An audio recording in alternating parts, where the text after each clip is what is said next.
गोखले इन्स्टिट्यूटची फसवणूक केल्याचं प्रकरण आणि या प्रकरणी सचिव मिलिंद देशमुखला 8 एप्रिलपर्यंत पोलीस कोठडी आहे।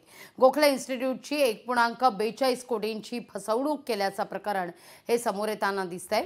9 एप्रिलपर्यंत पोलीस कोठडी आता या सगळ्या प्रकरणी देशमुखला सुनावण्यात आलेली आहे। सचिव मिलिंद देशमुखला शिवाजीनगर न्यायालयानं 9 एप्रिलपर्यंत पोलीस कोठडी सुनावली आहे।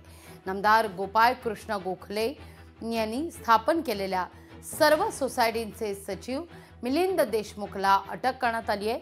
जगविख्यात Gokhale institute of politics and economics या विद्यापीठात कोट्यवधींचा गैरव्यवहार केल्याप्रकरणी पुणे पोलिसांनी त्याला अटक केली होती।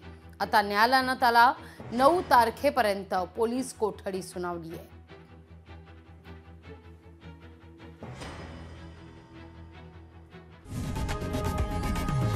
लोकशाही मराठी ऐका, पहा, जागरूक रहा।